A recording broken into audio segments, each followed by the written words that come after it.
You know what, Ryan? I've never liked you. Do you know why? You don't curse. I don't trust a man who doesn't curse. Not a fuck or a shit. In all these years, real men curse. Today on Cuts, we're doing Falling Down. Bill Foster is an ordinary man. Where you going? Going home. Not this way or not. Why not? Metro rail construction, that's why not. Living in the everyday world. I don't suppose you have a couple of bucks you can give me. It would really help me out. If you give me your address, I'll mail it back, honest. A patient man. Can I help you? Yes, I'd like a ham and cheese omelet and a little wham fries. I'm sorry. We stopped serving breakfast at 11:30. Who's running out of patience. I get some change for the phone, please. A peaceful man No change. I have to buy something. who's about to be pushed. 85 cents. 85 cents. That doesn't give me enough money for the phone call. Drink. 85 cents. You pay or go. A little too far. I stay. You mean you stole your baseball bat, but he paid for the soda? Just standing up for my rights. As a consumer. Oh, this guy's discriminating. What kind of vigilante are you? I am just trying to get home to my little girl's birthday. Give us your briefcase. And if everybody will stay out of my way. Here, you want my briefcase? Here's my briefcase. Where's the briefcase, huh? Wait, where's the briefcase? Wait a minute, wait. Then nobody will get hurt. Warner Brothers presents Say, would you get off my golf course? I am. the story of an everyday guy who refused Five. Baby, whoa. to take it one more day. Sir, we got a nutcase with a bag full of guns. He's in Hollywood right now, and he's heading west. I don't know if you've noticed or not, but there's other people waiting to use the phone here. Now, if you go up against this guy, be careful. I think it's out of order. Somebody in a white shirt and tie gunned down a phone booth 3 blocks from the Whammy Burger. Michael Douglas. In America, we have the freedom of speech. Come on, if I want to be a parking lot, I'll buy a ticket. The right to disagree. Robert Duvall. I know who this guy is. In a Joel Schumacher film. What are you doing to the street? We're fixing it. What the hell does it look like? See, I don't think anything's wrong with the street. I think you're just trying to justify your inflated budgets. Well, I guess so. I'll give you something to fix. What are you... Hey, Charlie!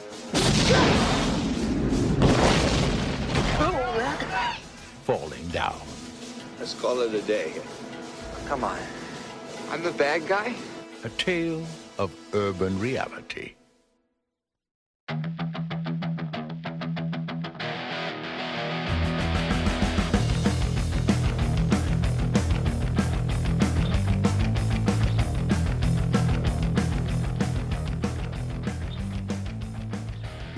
Hello, everyone. Welcome to podcast. Did we miss a week? No, did we? No, we didn't. I've kind of lost track with it. Yeah. We've been busy. Yeah. There's been festivals and stuff like that, but also, it really showed this week when messaging at 2 a.m. Yeah. This is 11 in the morning. We're recording this, but at 2 a.m. we're messaging, going like, "Fuck, I'm watching this shit." A mere 9 hours ago. Well, so it's 11 just now. So it's 11:30 just now. At 12 hours ago, I messaged you going, "I've still to watch both films." Yeah. No. I felt bad. Now, this one that we're doing for the main episode was a joy to watch. Yes. Falling Down. It was a genuine. I fucking love this film. The other one, as we'll get to in the Patreon episode, not so much. Oh my god! And I did do it the wrong way around. Yeah, I kind of was about to say you might. I should have saved Falling Down for the second episode because you would have also been more awake, but also it would have kept it. You know, whereas the other one was just. But that's for later. That is for that is for later. Before I start, I know you've not watched it yet. Saturday Night Live was very good. Yeah, was it? Oh yeah, it was. I've only seen that one. That was one good. sketch. I knew you would hate that sketch. Well, yeah, I thought it was. I only hate it because it was dog shit. Yeah. It was actually one of the worst sketches. Kind of Irish is your It's the most- granddad? it's another fucking Wild Mountain Time that we're about to fucking do. I thought it was very Some funny. guy called 4 Acres. Yeah, George Fouracres. Yeah. Who was this? It was George 4 Acres, the most by plantation name I've ever heard in my by life. far the standout of the episode. I haven't actually seen it now, in fairness, and I have seen a couple of people tweeting about him I specific. didn't know of George beforehand, but I thought he was excellent. in Yeah, it. yeah. And I thought Weekend Update was absolute class. Some of the lines were phenomenal. Good. So yeah, Well, that's good. Yeah, That's good. very well done. Very well done. But the test is the second episode. Yeah, so like obviously that's the one they'll have a lot of time for and blah blah blah. But it's, Yeah, it's they've only like, got a it's week like- to put this one together. So. Yeah. Yeah, So, that was good. It was good. You're taking a lot of shit last night. Oh Jesus, yeah. So I went to school with a guy called Niall McConnell, and he's he. I think he might have been. Now this part is possible lies, right? But I remember Lies from you. Yes. Right, okay. Because I remember what happened. Back in the day, we used to have, I don't know if you had this, we had like these people from Canada come over, like youth retreats. No. Right? So they would come over. Like Christian people? Yeah, yeah. All right, So no. they'd come into the house, they come into the school and they'd bring everyone into the auditorium and they would do like kumbaya shite. All right. But at the end, they'd just be like, but it's obviously terrible and you'll burn in hell if you even think about abortion. Right. All right. And if you're gay, we can sort you out. Right? And we were like, Wait, sounds more of a so much more of a threat than it's intended to. We'll sort you out. we'll fucking sort you out or I'll suck you up. Yeah, Right? Especially coming from Canadians. You're not taking any youth pastor. Yeah, you're not yeah. taking seriously, but certainly not a Canadian one. Yeah. You know what I mean? They So you're gay? What's that all about? Oi. I don't even know how many accents I went through there. Yeah, it's a pan American accent. Yeah. South and north you've went for there. Yeah, it was. Just I always think of if you ever tried to do a Canadian accent, the accent that Jim Carrey does in Anchorman 2, when all the anchor teams come together for the big battle. Oh yeah, And he yeah. goes, "You'll not be doing it without the Canadian news team." Sorry. yeah. No, they kind of like brought people over. Basically, they brainwashed a couple of people because some of the kids are like 14 or 13, like, and obviously 2 or 3 got caught. I remember they went over for summer then, and I was like, we were all like, hey. Look, all things off for the old gay conversion then. Right. But that was the running joke. But basically, they all came back different. And I think he might have been one of them. So wait a minute, right? So just so I got this straight. First of all, what the school thinking of bringing these folk in? It's Ireland. Religion. It's still owned by the separation of church and state and all that has not been a thing in Ireland. Are these Canadian people, are they affiliated to any specific church? Or is this almost like a church they've began? This is all Catholic. It's all Catholic? Yeah. Right, it's a so Catholic school. It's Catholic. So it's not like Jehovah's. It's not like No, it's straight up Catholic, Right. but they're just hardcore. Right. And then they then started getting like kids over for the summer. You go the other way. So you'd go to Canada? No, we never did that. Like 3 guys did No, it, 3 and then guys. they came back different people. Aye. It was real weird. Well. We were like, what the fuck, right? Aye. I think Niall might have been one of them. But anyway, well, most of them then have went a little bit other mental. Like one of them now sits around abortion clinics in Madrid and chucks red paint on people. Right, you know, okay. right? But Niall's went the paid grifter way. You know, like he's getting money from... He's monetizing it, yeah. He's got money from Americans, you know, to do the grifting thing. But all he does is run around Donegal. Very much like the IRA. Well, the man, he's Mostly funded from America. well, he claims he's an Irish nationalist, but he goes around and he puts like cameras. Anytime he sees a black person in Donegal, he'd walk up and be like, "Where are you from? What do you think of immigration?" And they'd be like, "What? I'm just getting to the shop." Many times they're just trying to get in their car, like, "What? Yeah. What?" And he goes, they'd be like, he would say something weird like, "By the strength of Red Hugh O'Connor," and I was like, "What?" Some fucking Irish Donegal king. What, as if he's from, Odin? Yeah, from like 17th century, and I was like, it's very funny. He's managed to take loads of Irish Donegal kings, and then pretend that they would also be against immigration. Right. Okay. Well, he has absolutely no. I presume they would, but only because they're from like the 16th, 15th, 14th century, not because they have some burning thing like, too many fucking Nigerians in the city centre, you know. But anyway, so he's released a couple of songs, and then he ran for government. He's released some songs. Yeah, he ran for government. What, officially, like? Well, yeah. In the charts? No, not in the charts. Like, I mean, like, so that some weird, like, racist Irish people listen to. All right, so they're not actual racist. They're not pop anthms. They're not like they're not. They're not bops. They're just they're not bops. They're not bops. Nobody's bopping. They're not foot tappers. Yeah, they're not really. No head foot stompers. Nah, but he basically, and like then he's been doing all this right wing shit. Obviously, he's a grifter. He ran for a thing. It was him and his sheepdog. Is the picture of him running for government? He's like, I'm just a wee farmer. He owns like 5 sheep, and he probably shags them rotten.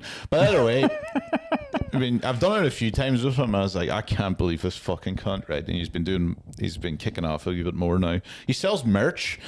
Aye, see, that's when you realise racists are selling merch. The message isn't quite as pure as you're trying to make out here. This isn't a this isn't a campaign here. This isn't your calling. Yes. This is merely for money. Yeah. He hasn't replied this time. I was hoping for a bit more. I got so many messages, of fuck me, but one of the most scathing ones. This is such a funny thing in Donegal because this is more scathing than like him being a massive racist. Somebody's DM'd me. Somebody's DM'd me going like, I'm actually going to read this out. I fucking howled at this. Only in Donegal would this be like a good get you, right? Yeah. He's like, lads, I've been reading all this shit for years and it's crazy, right? He goes, oh Lord, it's just there. Oh, I've got it. All right. He goes, you know what, man? He goes, this is worse than any of the stuff he's genuinely currently at, man. But Niall McConnell used to dive playing GAA. I shit you not. Oh, see that. He goes, like GAA, because like full on Cristiano Ronaldo, Man United era, wingspan, diving, playing in a waterlogged pitch in Milford at under 21 level. Diving in GAA. I'm trying to struggle how you would even dive in GAA.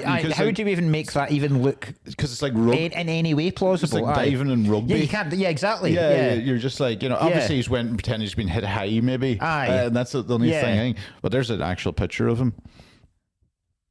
He looks like Stallone. Yeah, do you know I take it he's not the wee guy in the box. No. Yeah, there's a wee picture of him here with that guy. That guy. There's a wee picture of Niall and a when you've converted the crash test dummy there. Yeah, actually, did you see he looks like a bit like Stallone? He looks like Rocky or Stallone. He does look a wee bit like Rocky or Stallone. Yeah, but that's it. Yeah, but anyway, I'm getting lots of. It's refreshing. I'm getting a lot of abuse now from his thing. All these right wing. I keep catching them. They're like, I used to know him. Somebody said, I remember you at school too. You were wanking in civics class. I saw that. Civics class. I had a question over what civics class is. I don't even know. That's what I'm saying. They don't fucking do civics class. That's like some sort of fucking. That's an American there. Because I assumed that was like RE, like we had. We had RE. You had RE religious. Yeah. Imagine your religious education was a lot more stringent than mine. You think? But it wasn't, because what happened was our school would only hire like ex-GAA players. Yeah. Because that was when their careers went in, they weren't paid well, you just become teachers. That was how the county council would get you back. But really, nobody was singing. So but they would always put you as religion teacher because nobody cared. Even though it was a Catholic school and they were bringing in brainwashers. Yeah. We used to get taught, I think it's exactly the same still. You just get taught about different religions. Yeah, we only got taught about the one. Because my kids have come home, my wee boy was like, you remember he asked me one day, he was like, what's your favourite religion? And I was like, I don't really have one. He was like, I think mine's the Sikhs. And I was like, I don't know, right? Why? And I thought it would be because of like the fucking Krishna. Is it Krishna? No, who's the big elephant dude? Oh, yeah. Vishnu. You're right. Vishnu. You're nearly right. And that's terrible. This is it? This is very funny. It's just two guys. I'm trying to remember. Yeah. Sikh elephant dude. Sikh elephant dude. Sikh elephant dude. It's so close to what I'm saying as well. It's Hare Krishna. It's not telling. Who's the fucking elephant god? Aye. Ganesh. Ganesha, the big elephant dude. I actually wouldn't have got that. Ganesha. I said Apologies if I'm saying it wrong. Ganesha or Ganesha. And then you've got the fucking like Mortal Kombat folk with all the Hunter's arms and shit. What's his name again? Who's that? It's not Mortal big Sub-Zero. baddie. The big baddie at the end of Mortal Kombat. Remember him? With the 8 arms. It's not. Let's find out what his name was. I know what's the Mortal Kombat one called? It's like oh fuck me. It's not Blanca. He's in the other one. He's Street Fighter. I know more of the Street Fighter people. Yeah. Street Fighter, Mortal Kombat 8 arm dude. It's, by the way, when's that Street Fighter movie out? With fucking Fair soon. Goro? His name wasn't fucking Goro. Nah. No. The characters in Mortal Kombat. That wasn't Goro. Goro in 66. Introducing Mortal Kombat 1. Goro, the sub boss, half human race, distinguishes 4 arms. Goro. Well, Shang Tsung was the main dude. Okay, yeah. Aye. And Kung Lao was and Liu Kang. I remember Liu Kang. I remember Liu Kang. And Johnny Cage, obviously. Yeah. Who else is in it? Okay. Sub-Zero, Scorpion. Well, you're doing well, in fairness. Aye. You know, I loved that game. Get over here. I like the game, but I did prefer Street Fighter and some of the other ones. Even Tekken, I played a little bit more. Tekken was for people that actually really liked fighting games. Yeah, I didn't. Tekken was loads of fucking different combos you could do and shit. Yeah. Whereas you just liked hammering 3 buttons and Like, just nobody can deny that the fatalities were incredible. Yes, like that was utterly groundbreaking. In the 90s when that came about, that game, you were like, holy shit, this is a fucking game changer. You're ripping a guy's spine out. yeah. Spinal columns dangling and there's blood squirting from it. Awesome.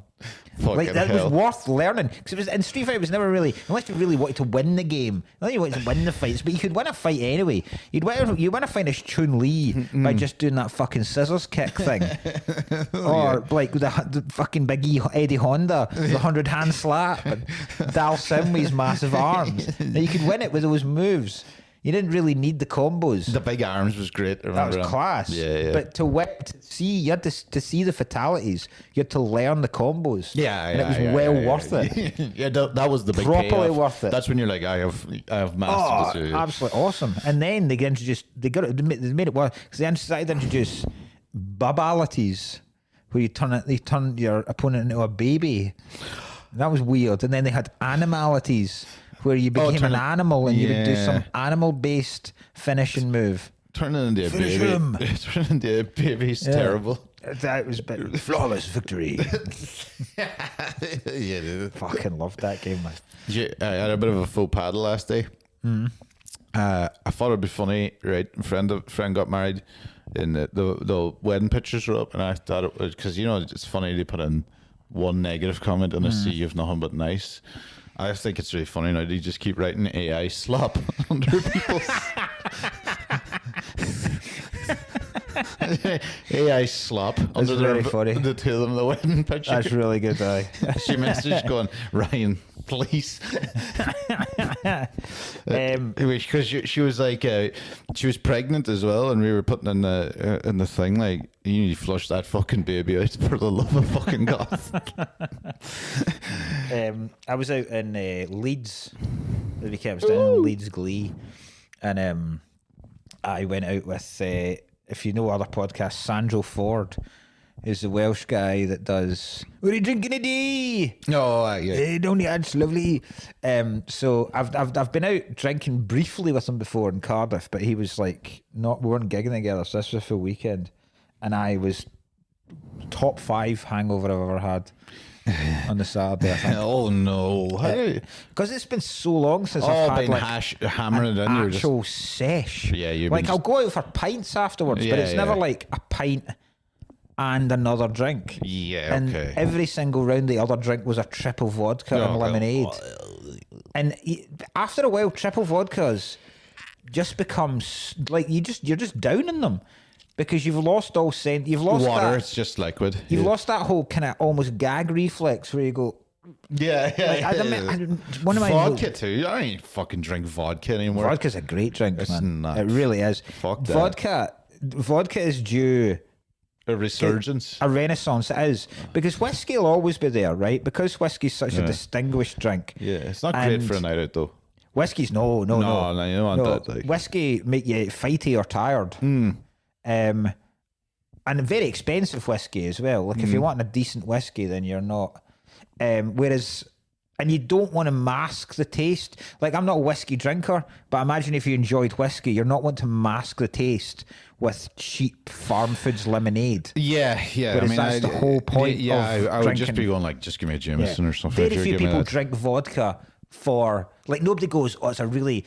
You get good vodkas like Grey Goose. Like I buy a bottle of Grey Goose at Christmas every year.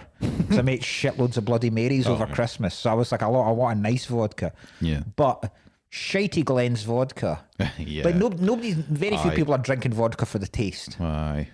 I drank 2 liters of Glen's vodka, like a liter bottle, of Glen's vodka in one night in university, and I don't think I've ever been sicker in my life. That was the worst. Like I've drank liter bottles before, but a liter of Glen's vodka was 3 days of.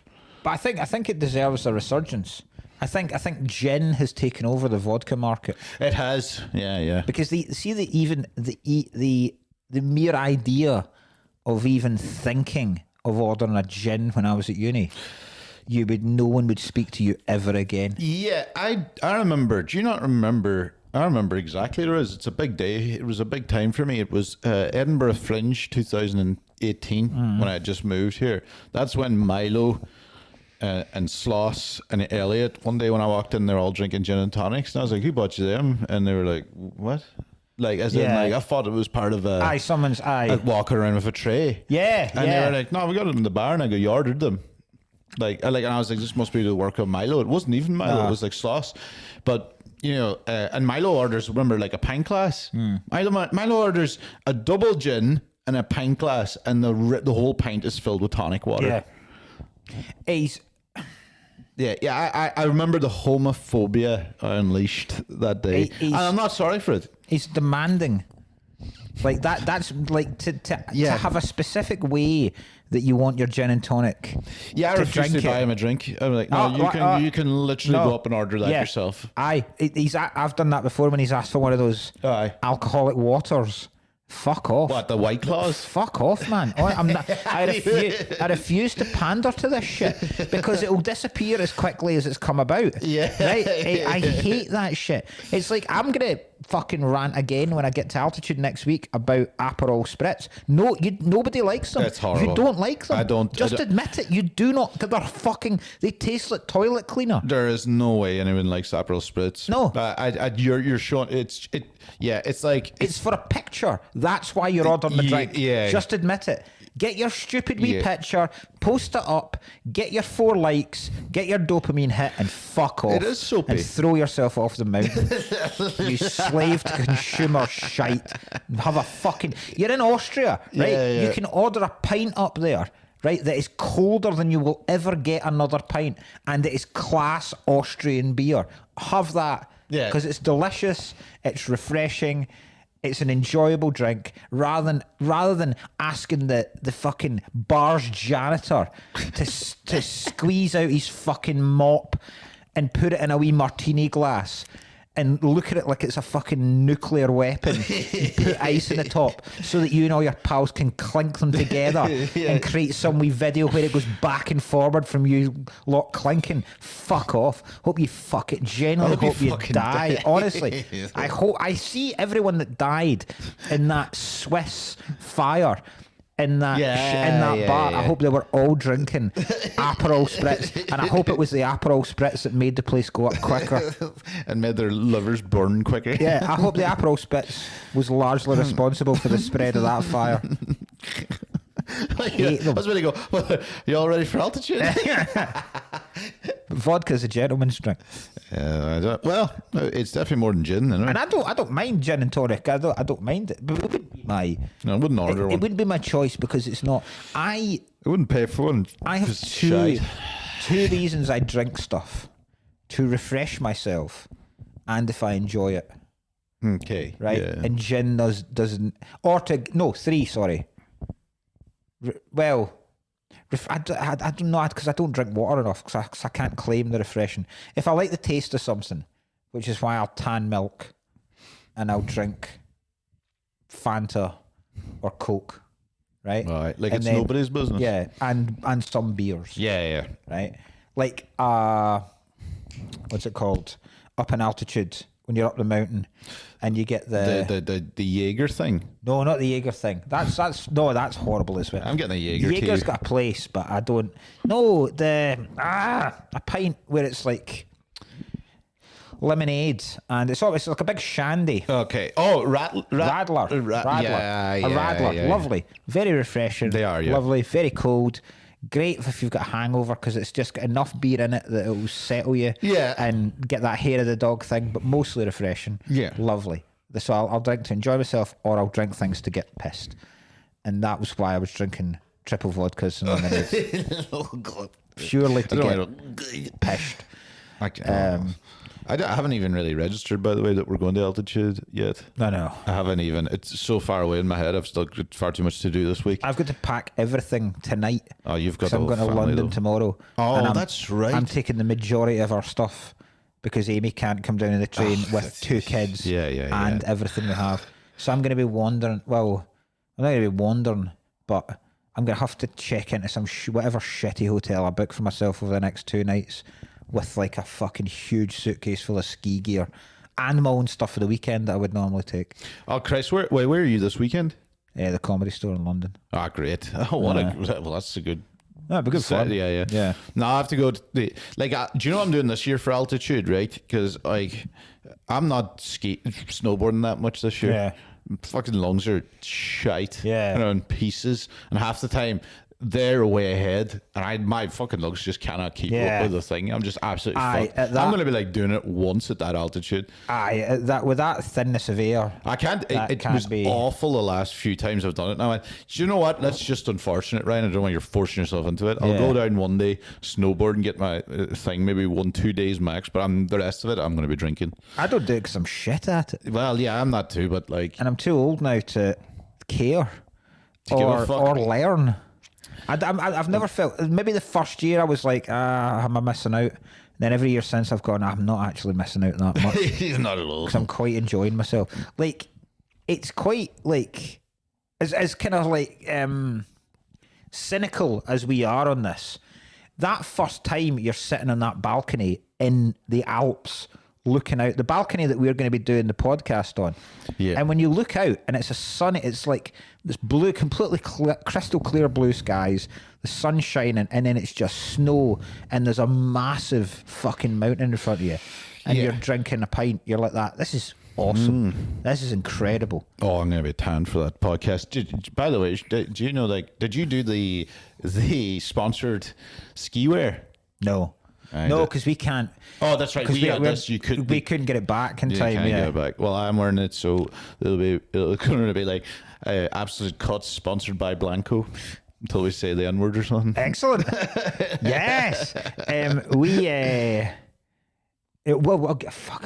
really need to do that. There's a guy again that got in touch about sponsoring us. Oh, and I was deep in the tour and just ignoring everything. So I need to get back to him. So I apologise. I will this week. But yes, we would love to. It was so funny last year because they had everyone in the Blanco gear. So like when it's been years since I've been at altitude. They must design it in terms of like a lot of the girls had like all-in-one suits. Yeah, that are like tight. So they were getting photos for the website where it's just all of them looking great. And then they did one of us that was me, Kai, Phil Ellis, Matt Reed, and it's just a bunch of. And we, this is terrible. This is so funny. Is terrible. And all the girls looking pretty, going, and then there was just you fucking beasts. We looked so shit. And then at one point, someone suggested that we looked like, you know, that picture that shows the different stages of man. Yeah. Right. So you've got kind of Matt Reed, like this hairy guy, right? And he's the monkey. And then it goes to me, and then it goes to Ellis, and then it gets to Kai, right? And so it just looked the kind of way with the heights as well. Well, maybe Kai before Ellis, actually. The way the heights looked. And because of the hair, it was like Matt was the beardiest person, and then I was the second beardiest person still with a head of hair. Then you've got Kai with a receding hairline, and then you've got Phil with no facial hair and bald. Right? So it just looked like people getting stature and people being able to stand up on their hind legs, but also losing hair as it goes. Great. So we're doing this, and then at one point, so the guy's taking photos, and at one point, I think it was Tom, who's one of the organisers, was kind of laughing away and going, right, do this. And at one point, Phil said, do you reckon it'd be funny if we all started like dragging our knuckles and going, pretending to be monkeys and making monkey noises? And then we noticed one of the photographers was a black dude. Oh my God. Like, no, Phil, no, let's not. Yeah, no, Phil, it's not going to Let's come not do that at all, Phil. Yeah, Come on. Yeah. You're the one with the less hair as well. It's not going to fly. And you're wearing that jumper, that jacket, where it looks like you're in Minder. Oh, I wore that the whole fucking... Yeah. My son did an incredible thing to Phil, because he'd never met Phil before, and I knew they'd get on. And he was, I'm really excited to meet the kids. We're over there, and I was like, I think you'll like them. And then the very, very first night, they turned up. So Phil's, like you say, sitting there like fucking Dennis Waterman, right, with a tan leather jacket on, and he's got these sunglasses on that he's obviously brought for altitude. They're like, rather than getting like ski goggles, someone's told him get these big glasses, and and wear these, right? And they're kind of tinged. They're not like, but they're not tinged in a way. They're not like surf, like the kind of glasses you would get. You know when you get glasses to wear on the slopes or on beaches, where it's like luminous blue across it or something like that. But they're also not tinged in terms of a 1970s kind of bullet cop way, where it's like a kind of an orange tinge over them, right? They're tinged like almost kind of purpley brown, right? So he's got these on, and so I'm like introducing him and Seamus, and then it's like, Phil, Seamus, this is Phil, and he was like, all right, Seamus, all right. He was like, you're looking great. He was like, do you like my glasses? And Seamus, genuinely not prepared for this at all, went, they're really nice. Do they do them for men? Great, yeah. You got to be ready for Shimmy, like, because you were not expecting some of the stuff that comes out of his mouth. That was fucking hilarious, man. I forgot he was going to be coming up to do my altitude needle down bald head slap. Yeah. I don't know if I've ever told this story on before. We'll move on to the film after this. The first year we went over was at the height of the baldy. Oh, it was at its peak. Peak baldy. Yeah. And so we'd been doing it a lot of the week, and people have been shouting out in the audiences and stuff like that. And then there was one day we were leaving the main hotel, the Strasse Hotel, the Sportstrasse Hotel on the main street in Meyerhofen. And we're coming up. We'd gone, it was like the improv show or something was on. And we were in watching a bit of that, but then the toilets are way downstairs. So we were coming up the stairs, and as we're coming up the stairs, we see you leaving the lift. And I don't know whether you were going to like Hans the Butcher or just to the shop or anything, but you're leaving the front door. So I was like, there's Cullen, go on, say it, right? So he yells, baldy! Turns round, just another bald guy. When you at all, just another bald guy who's been given a drive-by, basically, from a child with his dad egging him on. You know, it's the rolling B, like the baldy, right? Because the time I forgot, you know, if I'm not ready about the thing, there was, where the fuck was I on the street somewhere? I was in Amsterdam, wasn't it? Yeah. Somebody went baldy. I was like, the fuck are you? Oh yeah. I was about to go, you fucking what? If someone went baldy, I'd be like, right, all right, funny. You get it sometimes from cars, people driving by. Oh, aye. I got it recently. Yeah. I got it recently in a Did car. you? Yeah. Something just yelled at you for being bald. Yeah. Do you know where I was? Do you know where I was actually? This is even sadder. I was in Lothian Road in Edinburgh coming out of Poundland. Oh my God. I was getting like cleaning stuff. You know, I get my cleaning stuff in Poundland. grim. And I walk out, but it was extra grim of a bag of like toilet cleaning stuff from Poundland. You know those like, young lads in the car, the back window down. All right, baldy. It's like, all right, lads. All right. I've had a couple of drive-by balls. That one, I was like, they're not fans. They're not. I can tell when there's a rolling but when there's a fucking I ball. think in like a league tables of ascension with how offensive it is. I think Baldy's funny, right? Because clearly they know the joke and know about it, right? Baldy's the next because it's kind of offensive but still funny. See, there's a clip of a guy. I can't remember. I can't remember if he's a Scottish football manager or a football player, and he's just doing an interview, and there's nobody else in the ground, but there must be one rogue teenager that's just leaving the ground, right? And it's not even like a big ground. It's like a Division 1 Scottish football ground. And as he's doing the thing, some guy just yells, "Bald!" And I think that's the most offensive one. It takes the steam out of everything. Because there's no playfulness. There's no Y at the end to make it playful. Bald. I've been calling people on stage bald cunt, right? Because they look at you like, you fucking traitor. Yeah. They kind of look at you like, are you fucking joking? Because people are like, that's hilarious. Got a bald guy called another bald guy. He loves this bald cunt, right? But they look at you like, you can't be putting this on me, you piece of shit. Looking at you as if like you're more meant to go down in the Titanic together, you piece of fucking fucking Christ. Bald, such a great word too. It really does. It carries and it shouldn't. It's not onomatopoeic. It slaps because it does, but it fits the description so well. Yeah, it even looks bizarrely. It looks like a bald person. The word. I don't know. I can kind of get what you're saying. It's just word association that I've made in my head, and you just picture something when you see the word. But to me, it's the big B at the start. It's because the big B's got the big round thing at the top, and then even the small B's get the big round thing. No hair in them curves.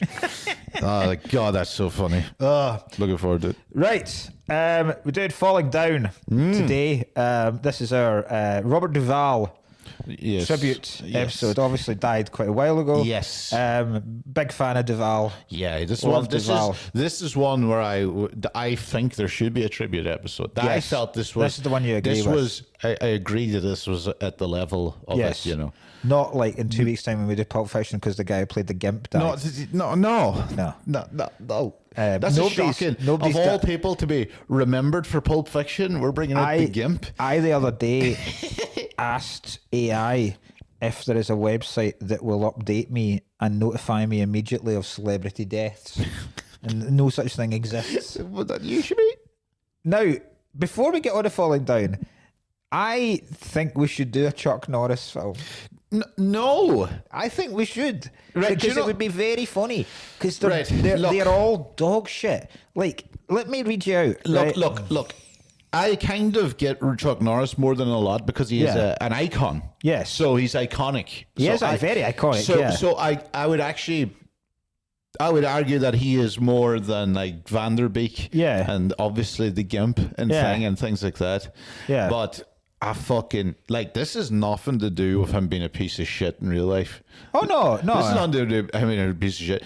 I think he's awful. We're not endorsing. I've never actually seen him in a good film. We're not endorsing his methods. I feel like that joke stuff has carried his entire career, or we would not know about him. It's very. I mean, the joke stuff is very, very funny. It was great when I was in school. That was always like so fun. Aye. But I just it was like and I was like, what movie would he? What, Delta Force? Well, I think, do you know my favourite one ever was, because I remember when I was when I was working at Scottish Power, it was like one of the books came out, or a website came out that just had a list of them. I remember we used to send each other email lists of Chuck Norris jokes, and they were like sitting at my desk howling laughing and trying to mask the fact that none of us were doing any work. My favourite ever was, I don't know why, it was Chuck Norris once won a game of noughts and crosses in 2 moves. It's fucking excellent. I don't remember any of them. Slams, revolving doors. I think I remember that one. Right, here's some of that. Right, I'll give you some of the names. Do you know? Yeah. Right. So, good guys wear black. Great title for a film. A Force of One.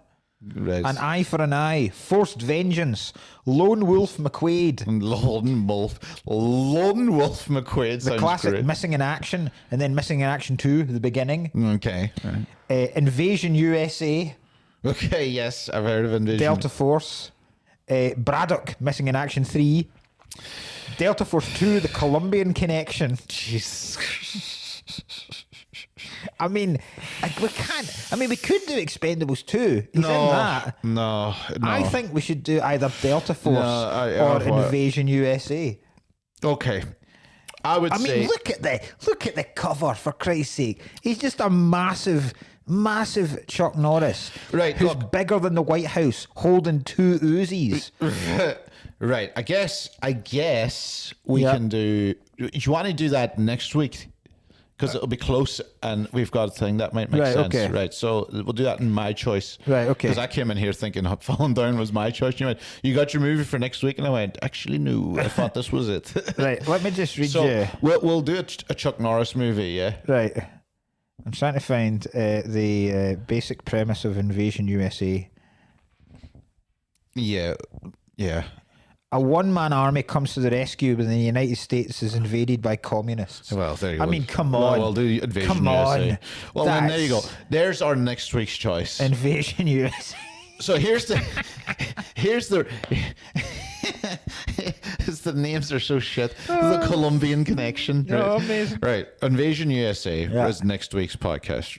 Not next week, right? Because here's what we'll do, right? Because we have Wild Mountain Time after this. Yes. Next week we're all gone, and we're filming a big thing for the Patreon. So Patreon people, you'll definitely get that. We're going to try and get an episode done. I don't know how feasible it'll be. Try.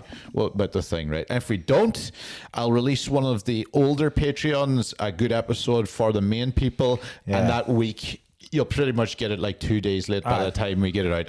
We'll just have to do a podcast when we get back Monday or Tuesday, and I think and that'll be Chuck Norris. Yeah. We'll do Invasion USA. Yeah. I don't know. I still want to do. Cliffhanger properly. I think we should do.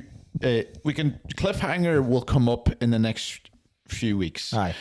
There is a thing, right? Because what happened was we were like, if you're coming to altitude, I'm pretty sure you might have got the emails saying, "Oh, we're doing Cliffhanger. Make sure you see Cliffhanger." But number one, I don't think a lot of people are going to do that. No. Don't know us. You can't give people homework for a holiday. Right. Yeah, but also we're having rotating guests who are also probably not going to be able to watch it. And things. So I think basically, even though you've got a thing saying Cliffhanger, we're going to be just doing like a random movie podcast, not about anything specifically. And Mark absolutely adores Cliffhanger. And I told Chris Forbes, I did Chris Forbes' podcast yesterday, and he was like, it's one of my favorite films. I don't want a half-arsed Cliffhanger. So there you go. I love it. So we'll do Cliffhanger properly, because we are literally, I know this is what's going to happen. We are not going to talk about it. Lethgo's one of the best villains of all time in that film. Yes. Like he's almost...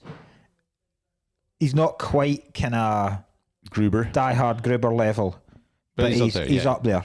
So so we'll do that. Yeah. Aye. So we'll have that. So basically, this Wild Mountain Time, you'll get something while we're out there anyway. But and then you'll have the big episode for the thing and all that. All right. Well.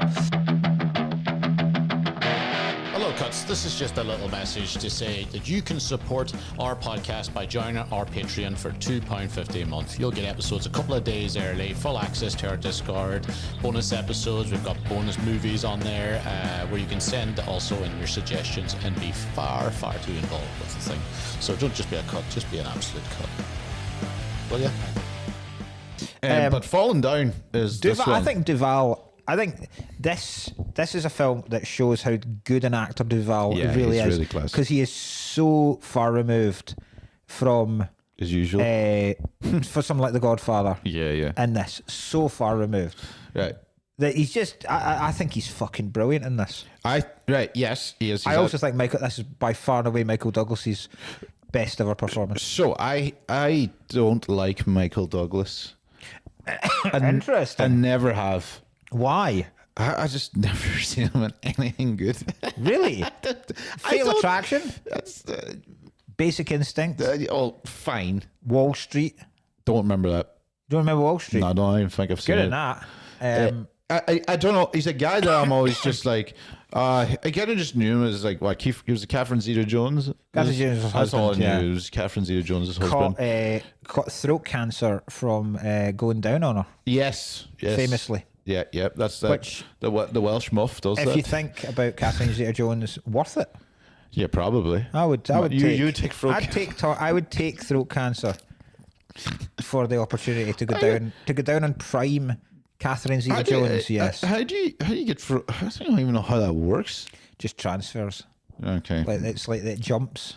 You can't. Like the cancer's hanging around the muff, and then sees the tongue coming in and goes woohoo, then jumps on, and then by the time your tongue's back in your mouth, it's latched onto your throat. No harm to be graphic here, but I thought it would be like from squirting.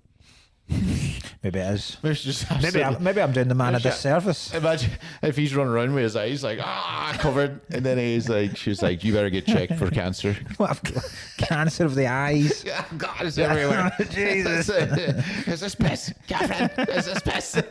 There's something very funny. I don't know why it is. There's something very off-putting by just calling her Catherine. Yeah. It's very personal. Yeah. She's only known as Catherine Zeta-Jones. Like, I wouldn't be calling like Angelina Jolie just Angelina.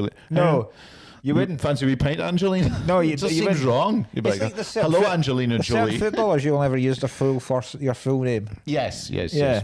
But anyway, bar. I know we've just started off there about squirting, Catherine Zeta-Jones squirting cancer, and Michael Douglas. Right, here we go. But I love this. Sorry, 2013, Michael Douglas stated that his stage 4 throat cancer, specifically tongue cancer, was caused by the HPV virus. He contracted the virus through performing oral sex. So I don't know if it is. Didn't he not get cancer in Wall Street?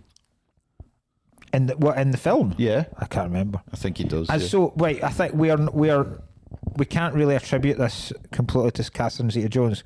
It seems he may have got it before that from a. It was great, like from a dirty prostitute.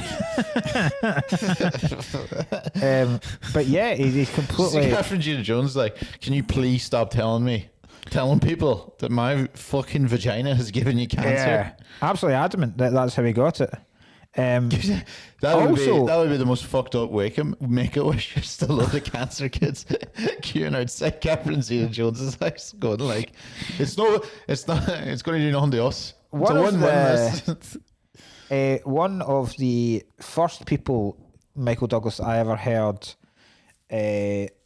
claim he was addicted to sex. Oh, really? Sex addiction. Yeah. Well, if in fairness, if he's saying that he got cancer from it, which always you're doing a lot, but always, I still don't buy it. I don't buy it. I think it's a lie. I don't. I think it's a lie.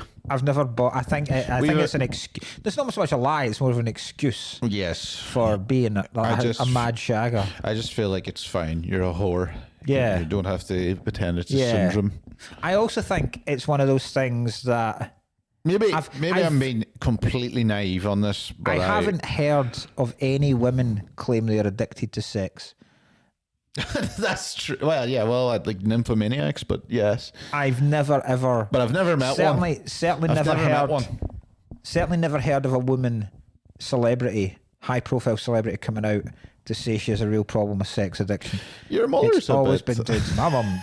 She's not addicted. She just enjoys the game.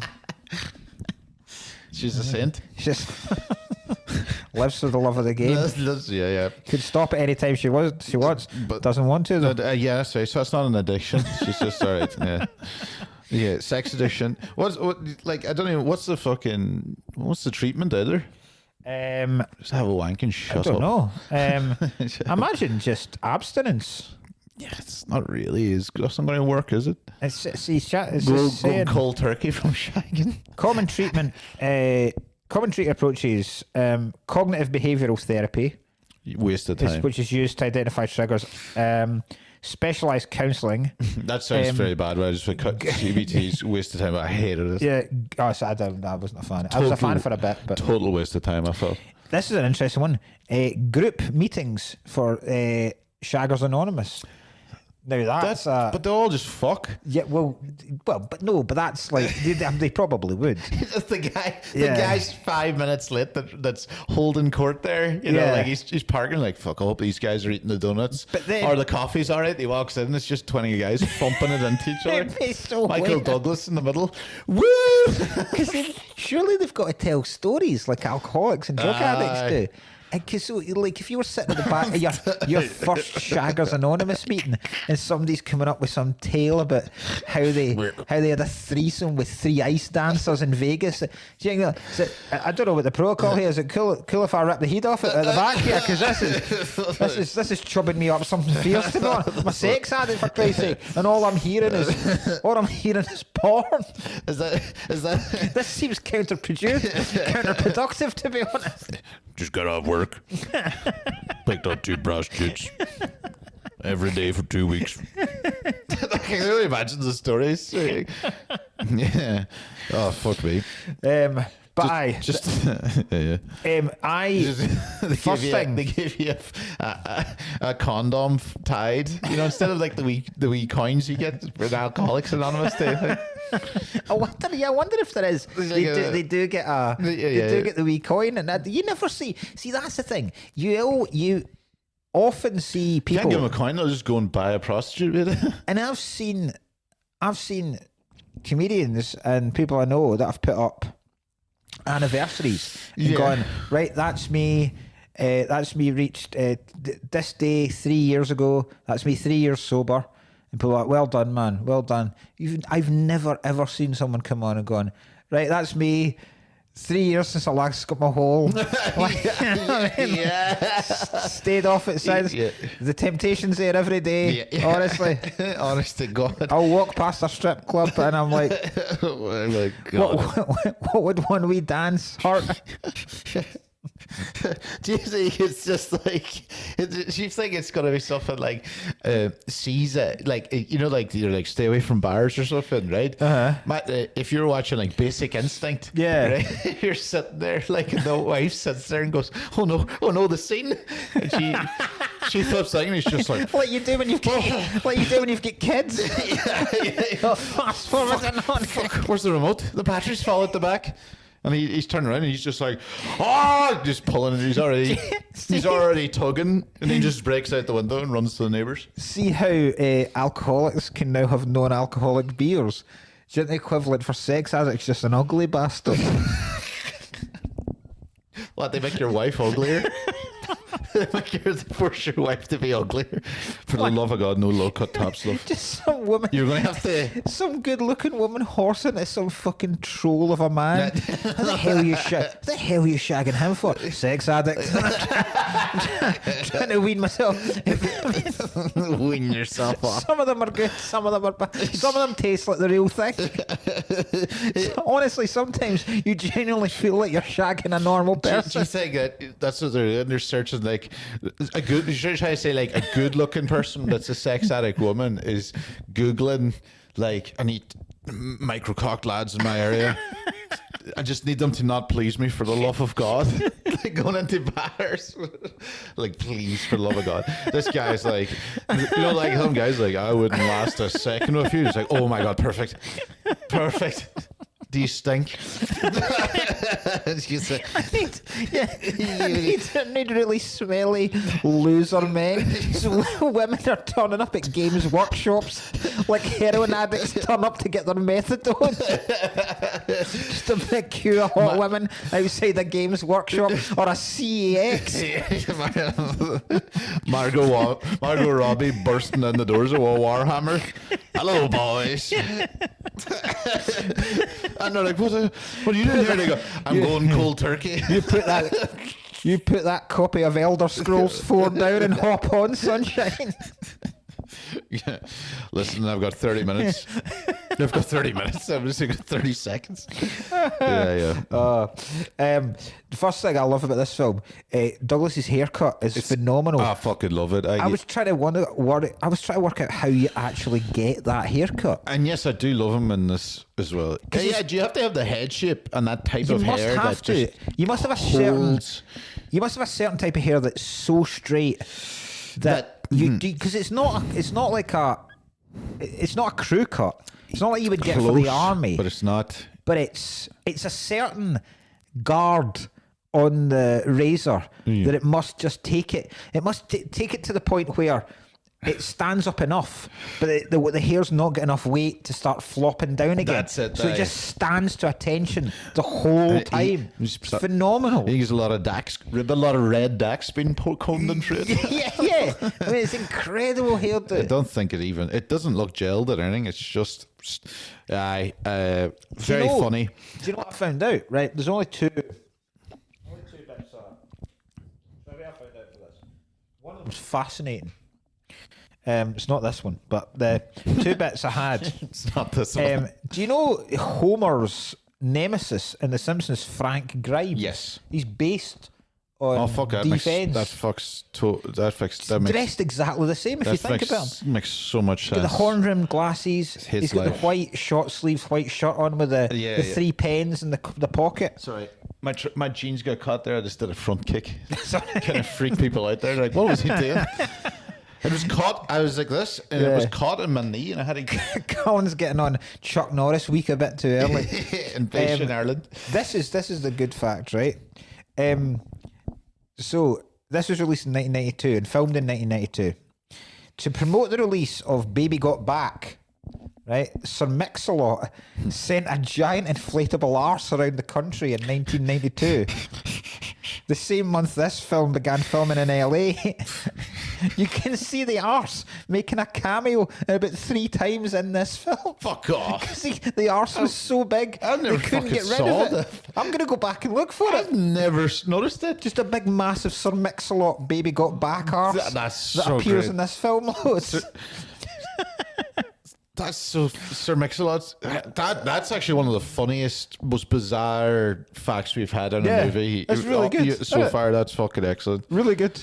There's a lot of obviously questions about this film in terms of I like to think, and I've changed my mind a bit because I would see this for 92, so I'd be 11 when this came out.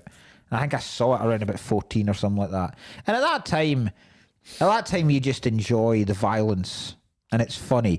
And the burger joint bit is always funny. It's a good scene to just go back and watch every now and again. Yes. But it's remarkable how, as time has gone on, I was watching it last night and going, I don't think there's any situation he gets in where I wouldn't have also liked to act in the exact same way he has.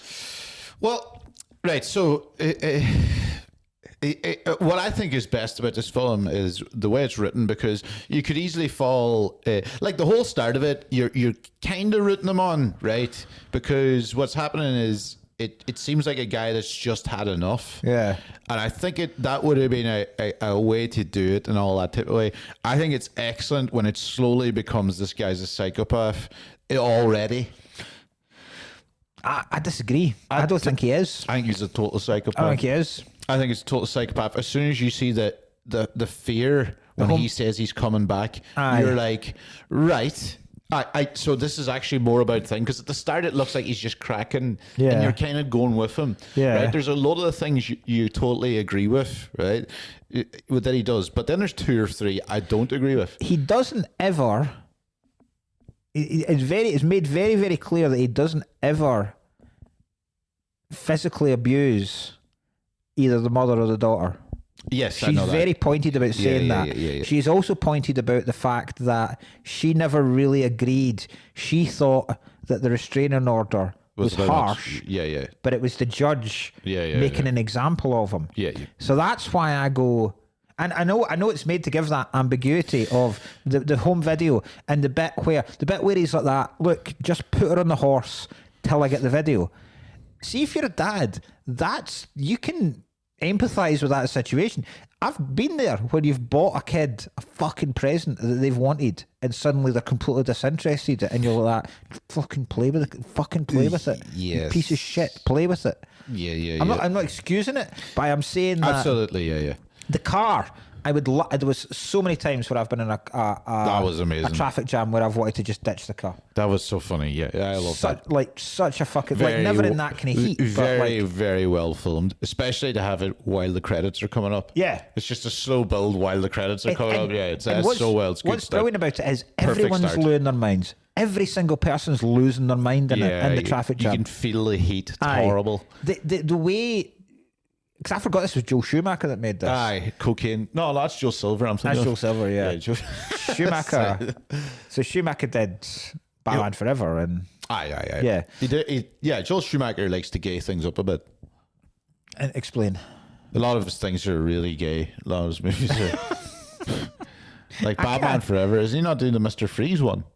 No. Did he do it? No, I don't think. Did he? Is Joel Schumacher not the guy that really?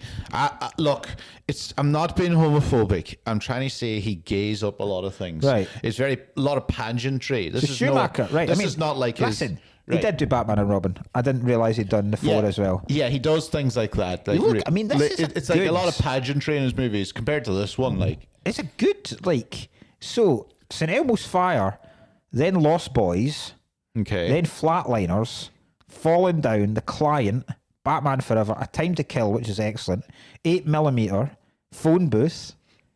Good fucking films. Okay, right. No, that's not as many as I thought. Then, in fairness, Time to Kill is excellent. I've just basically went for Batman and Robin and go. Joey needs to gay up his films. Batman Forever is nowhere near as bad as people say. No, it's good crack. I quite it's like terrible. it. I quite like terrible, it. but so much fun. Is that the one with Uma Thurman's? No, that's Batman and Robin. Oh, all right. That's the one with Clooney. Clooney and Mr. Freeze. Schwarzenegger's Mr. Freeze, and Batman Forever's Val Kilmer. Oh, right. And Nicole Kidman, and it's the one where Jim Carrey plays the Riddler. Oh yeah. And Tommy Lee Jones is Two-Face. Yeah, Good. Yeah. And you too do the soundtrack. It's fucking excellent soundtrack as well. And there's one from Kiss from a Rose with it. It's got a lot going for it. Yeah. You're going to watch it. Going for it. That's next week's film. Hope Tommy Lee Jones died. Oh no, is Tommy Lee Jones already dead? No. We do this all the time. No, I think Tommy Lee Jones is alive. I hope so. In many ways. I love the way films. And that's absolutely not the movie we're doing if Tommy Lee Jones dies. There's a thing. No, it's not. It's The Fugitive. No, it's not. What? No, that's not what Harrison. We're not doing Ford. The Fugitive. Of course, we're doing The Fugitive. If Tommy Lee Jones dies, we're doing No Country for Old Men.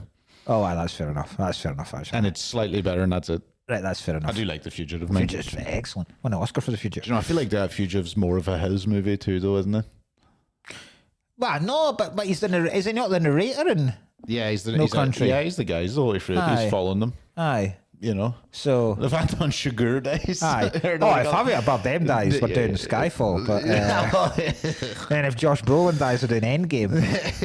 Imagine Josh Brolin would be so angry if he died and he went, we're doing Endgame. He'd be like, "Are you fucking serious?" You can tell that we're not even doing Infinity War or Endgame. We're doing the first Avengers, where you only appear in the post-credits scene, and it might not even be you. It might just be CGI's your face.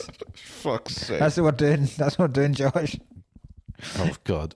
We've already fucking overdone her, but we have plenty to talk about stuff.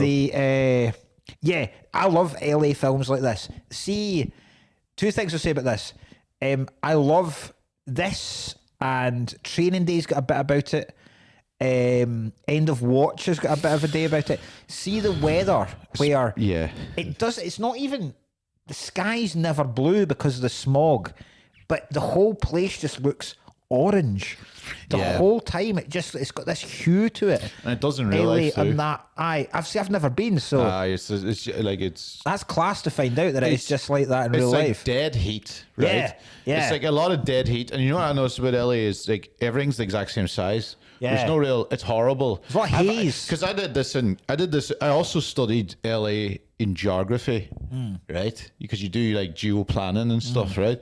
And LA's grid, it's just a massive urban expanse, and it's gridded perfectly, but then left like two diagonal roads as well, and that's the big long straight ones you see in the crime. But really, like you just get lost in LA because every fucking corner looks the same. It's those little shops with shite fronts on them. It's weird because it's a proper dump, most of LA. See, that's what I was just going to say. Proper shithole. It's bizarre how much you, like, when you're brought up watching movies as a kid, and obviously that's where the Hollywood side is, and that's where you tend to think of LA as being like, first of all, you've got that kind of classic noir idea of LA, where like where everything was made. I mean, like it was all made by studios on backlots. Yeah. So things weren't taken on location in the 50s and 60s and the 40s, and the studio machine.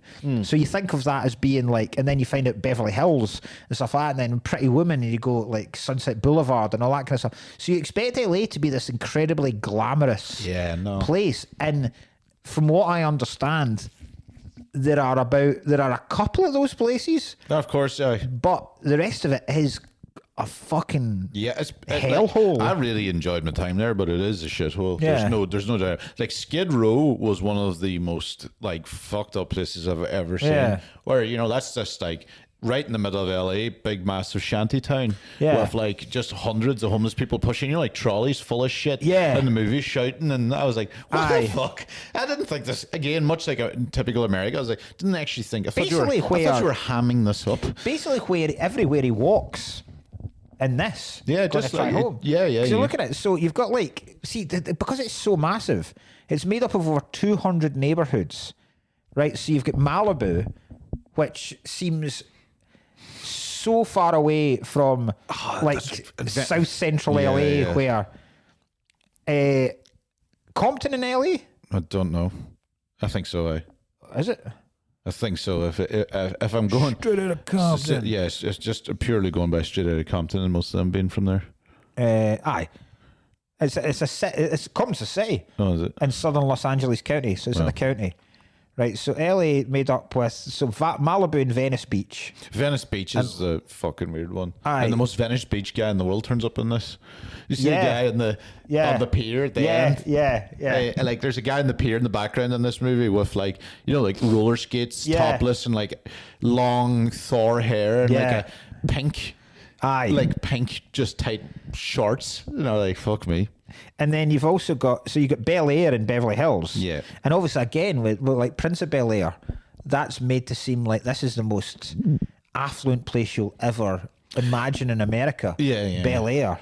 And then you get Central LA, which is where the Hollywood Hills are. And then you've got the valleys, like San Fernando Valley and all that kind of shit. San Bernardino. Yeah. So I mean, it's fucking mental. No, it's mental size of a city. Yeah. Sure, it took us a while. We were getting on like motorways to get to North Hollywood. Aye. Like, what? The other thing is, this feels very much like Heat in terms of when you said you weren't rooting for him, I was. This is like Heat at the end. A Heat at the end where you neither want Pacino or De Niro to lose.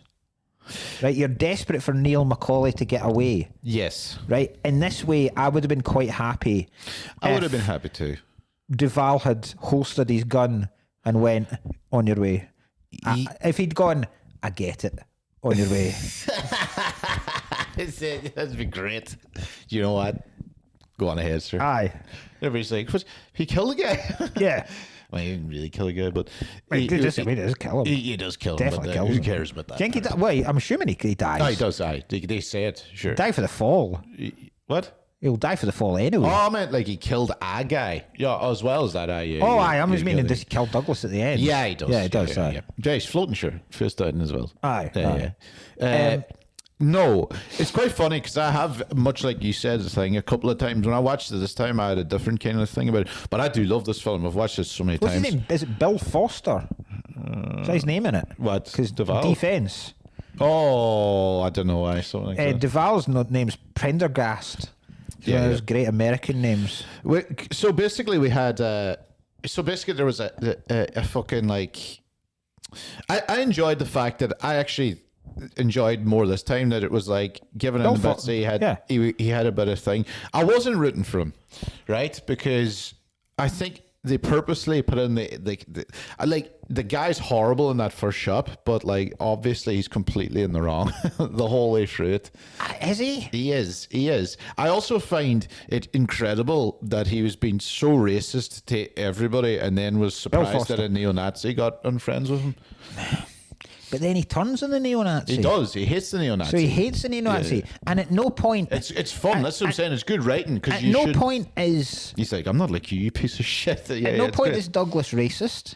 He is. He's not racist. Well, I mean, if you're waving a bat at a guy in his own shop, an Asian guy going, "You come into this country," right? And you fucking, right. I'm like, no, like there's no real way that's going to be given a. I know it's from anger. I agree with you. He's not racist in a way. He's not. He's right. He's certainly not homophobic. Yes. Right, because he seems as disgusted as the way the Nazi guy treats. Yeah, he was. Yeah. The two gay dudes in the thrift store. Right. He is not. This is interesting. Yeah. Because this ties in with around about the same time as things like Die Hard and Rising Sun and Black Rain and stuff like that, where there was, what was the film he did that was basically a whole allegory about anti-Asian racism in America? Wow, what was that? I don't even know, but I can't really remember. I'd need to look back. Yeah. But so there's not right. This sounds bad. It's not traditional racism, right? I know what you're saying. Yeah, right. Yeah.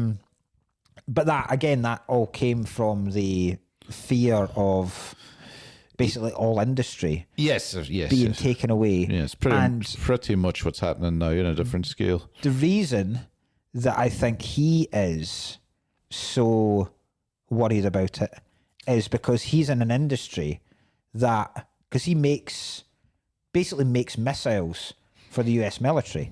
Now that 92 would have been completely started to get shut down because of the end of the Cold War, with the Berlin Wall being brought down at the end of the 80s. That whole industry is now being completely sold off. Yeah. So you imagine, you never find out why he lost his job. Yeah, it's good that you didn't. It was Gremlins. Oh, Gremlins was an allegory for anti-Asian fear. So, yeah, you never find out why he lost his job. You're made to assume he's fucking lost it and blown his top at the workplace. Yeah. But you don't know. It might have just been cuts. It might have been just cuts, yeah. It looks like it is fun. Like, it is a perfect one of a guy just snapping. Yeah. And while he snaps, he's obviously taking everything to the extreme. Yeah. And it's just like a walkthrough. Every person he meets is a different type of issue going on, and he's just... I think it's one of the saddest... It's on. No, I was just checking it's not moved in terms of the angle. All right. I think it's one of the saddest things. This sounds like I'm defending the dude. But I think you're kind of... I am more understanding of it, and you're meant to understand him a bit. Yeah, definitely. I think it's incredibly sad when you find out that he's lost his job like a month ago, and he's still been getting dressed and going through the motions, and pretending to his mother that he's been going to work. I think if you ever got in that situation, because I can imagine the stress of losing your job and then just keeping up appearances. Yes, even for your own mental sake. Yes. But right, so if you go through every single situation that kicks off, right, and see what you would do in the same situation, and how much you understand what he does, right? So, I think we'll both agree. Well, you see, you don't, because you don't drive. I would never do it, but I can fully appreciate why you would get so exasperated with being in traffic every single day that one day you just go, I'm ditching this fucking car and I'm leaving it, right? I can completely understand how that would happen. Yeah. Right? The convenience store is a lot more difficult to justify. However, most people will have a frustration at being fucking ripped off. Yes. I've talked about this. There's certain things in life that cost an absolute fortune. I went in the other day. Olive oil. Oh, Jesus! Don't even fucking talk to me about olive oil. Insane, isn't it? Yeah, it's utterly insane. What? It feels as if you've milked the olives yourself. Yeah, it's just like, are you fucking joking me? Unbelievable, like isn't a it? Little, yeah, like whatever, little, whatever the fuck. Mince. Yeah. Price of mince. Fucking ridiculous. Chocolate. Yeah. Chocolate is. I will never get away with going in and seeing a fucking Lion bar costing $1.75. And but that's what he's like. He's like a can of Coke. Now I don't know what the prices of a can of Coke would be in 1992. To me, 85 cents obviously sounds reasonable. Yeah. I'd be delighted. See, if I went into a store, but then what would if you take there's always been a kind of belief that, or a kind of understanding that dollars, when the pound's strong, you maybe get like $2 to the pound. Yeah. Right? So if you were to take 85 cents, 160? Yeah, maybe. 160 here? That's about the cost of a can of Coke. Yes. Yeah. And that's in 2026. Pretty sure you're certainly not getting a can of Coke cheaper than 160. No. In most shops. Not definitely. So maybe 85 cents in 1992 is fucking outrageous. Yeah. Maybe I mean, he seems happy with 50 cents. Yeah. He was like 50. Oh, Aye. that's fine. Yeah. But maybe even 50 cents was ridiculous. There is one thing he says he's going to buy, and it seemed, I think it was the paracetamol. I think the cost the guy gives for the paracetamol, I was like... that's Irish, but that's... Sorry, this freaked me out about the UK. So, like, you can't... Like, when I moved to Scotland, I was like, why is paracetamol and ibuprofen so cheap? Is it expensive in Ireland? Do you know you can get like 20 cents sometimes for boxes, and like boots? Like 39 pence for... $3.99. Oh, 39 pence for It's about $3.99 in Ireland. Wow. The cheapest you would possibly get is if you're lucky, and it's about $2.99. Is it good, though? It's the same thing. It's Panadol. Like, so it's not got like codeine and stuff in it? No. Because that codeine is... No. Codeine, you can't get codeine... No, that's also illegal in Ireland. No, it's the exact same. I don't know what it is or how it's happened, but in Ireland you can't get those like packets for cheap of a thing. You can only get like $2.99 paracetamol. Oh, like that stuff. So one of the only things in life that I don't give a shit about buying. I don't give a... Like, if other things that if I went...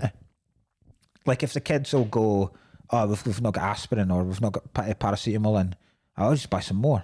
Even though I've bought some that week, maybe. Whereas other things, I'll go, I just fucking bought that. Why can't we find that? I'll just find that for 39 pence for 24 paracetamol. I'll fucking buy a pack every day if I want. Like, right, so if that happens, though, he does like $3.99 or something. You would be raging, but you wouldn't obviously start bashing up the fucking store.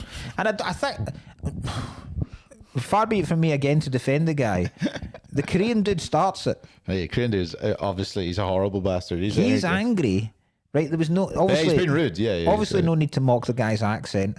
Yeah. And starts going. There's a V in 5, right? There's no need for that. Right. That's the part where I start getting into the racism. Yeah. No need for you come in our country and don't even bother to learn language, right? No need for that. Yeah. The Korean guy produces a baseball bat. Yeah. Then it's gone up a level. Yeah, yes, of course. Right. Next one, you would want to... The next one, when the two gang members confront him on the hill. Oh, that one was fine. You would want to react like that. You would never. I'd shit myself. You would never. Immediately. They are the weakest gang members I have ever seen. Got that in my note. He even throws the bat at them and they go, oh. Yeah, like it's so easy how much he overpowers them and how much they shit themselves. They shit them immediately and they start sprinting. He even throws the weapon at them. The guy's walking down the hill cowering. Absolutely cowering. All because he batters one of them with... It's not even a full baseball bat. Yeah, it's a half bat. Oh my God. By the way, my first thing here just says Garfield's enough to make me snap and go mad as well.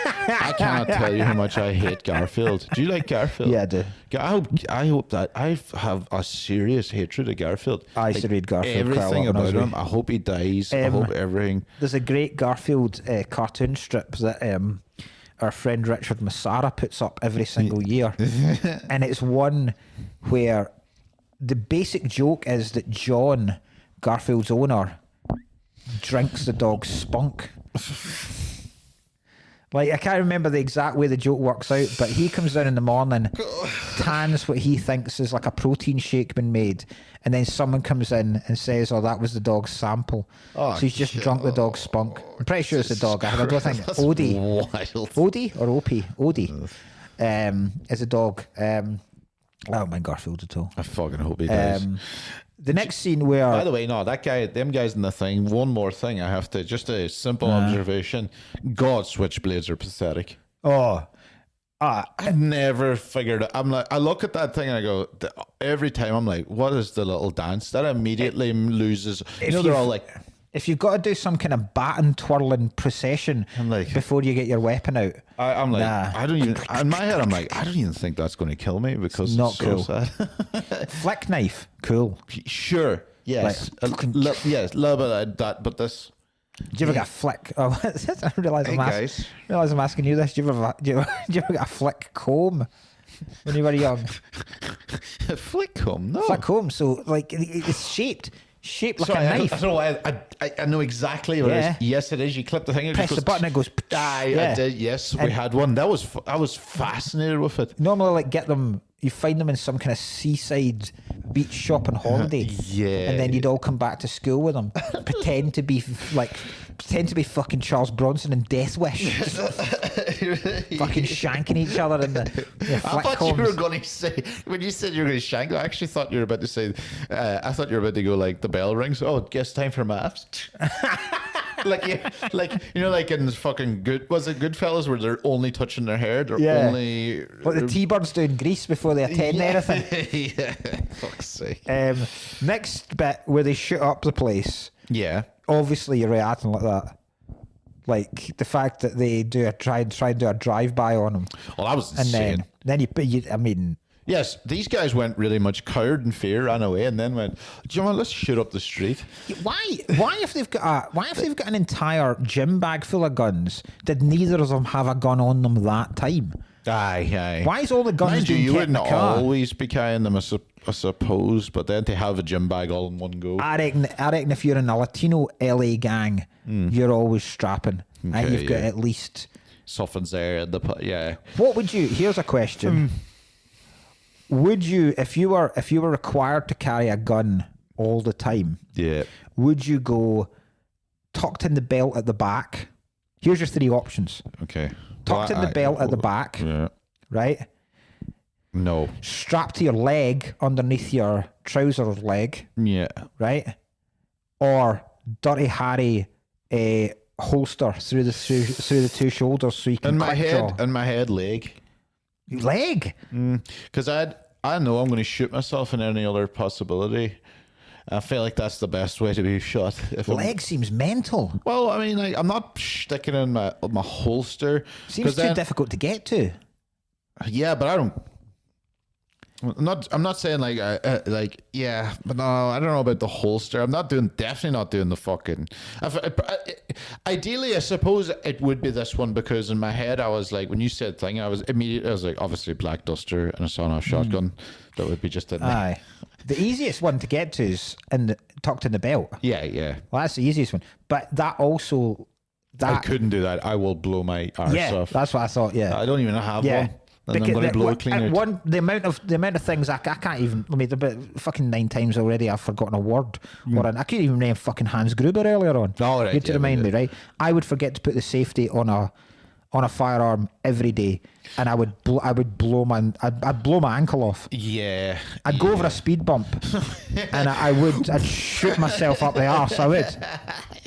The people would be looking out the window. They'd see you hit the speed bump and then just a burst of blood out the window. So I think the coolest one is Dirty Harry holster, like Roger Moore has in Live and Let Die. Yes. Just like so you can just reach in, fucking.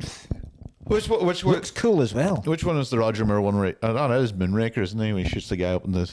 He's like, "You missed." Oh yeah, where they go hunting, duck like hunting, The other option is Wild West belt. Oh, I'd love that. That's cool. That would be my proper favorite. quick draw stuff. Yeah. But then you can't walk about. Then you're openly showing that you've got a pistol. Yeah, you got to conceal it. You need to be in certain places. Yeah. There's open carry laws in some places. A holster. Imagine walking about with a holster belt. I mean, if you're a holster, you're already you're asking for it. You're like gagging for something to break out. Aye. He's like, have you ever had to use that holster? Yeah. Nobody's ever said no. Yeah, exactly. Like if you have a holster, yeah. you're just sitting there. You're actively going into the rough parts, going like, God, I hope somebody fucking stabs me. That's cool.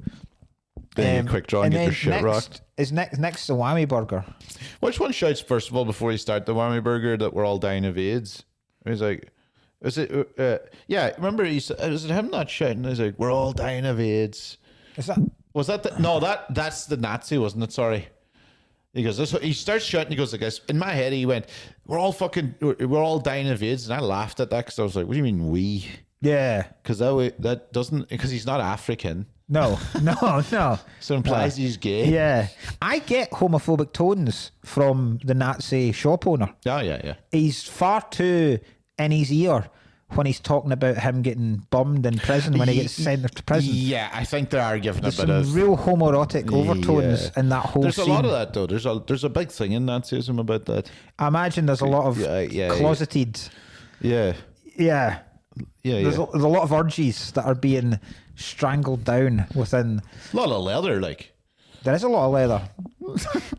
Yeah. A lot of leather, and the Nazis loved leather. Yeah. So A lot of dressing up is exactly the same as other men as well. Yeah. We'll right. Oh, Whammy Burger first. We'll get to him, right. Whammy Burger was a great scene. That's always very funny. Obviously, he definitely was in the wrong the entire way through that. He is. Despite the fact that obviously I have that grievances.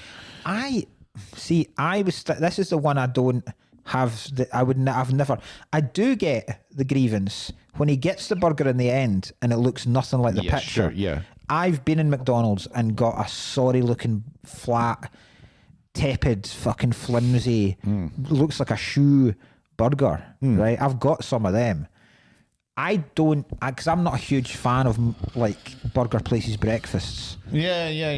There's never been. It's never great now, yeah. There's never been a situation where I've desperately wanted a breakfast and gone, it's after 11:30. Yeah, no, Never. I definitely get that. Yeah, I suppose, but also like he is also like whatever age he's supposed to be in this. Oh no, he's meant to be way younger than He's meant to be. They say that when He's the like, what? police banner comes across and says he's late 30s. I was like, no chance. Whereas, Like, looks like Douglas is 48 when he filmed this. I was about to say he looks 48 Yeah, too, though. yeah, there's no way he's late That would 30s have been in this. absolute. Yeah, but either way, he was sitting there. Like I get the false advertisement, but he's also that age. When has he ever got a burger that's looked like that? That Yeah. knows he. You know. I get annoyed with false advertising too. Yeah. There's no koalas in Kuala Lumpur. Waste of money. Nah. Hardly anyone in Singapore can hold a tune. That's fuck's sake. But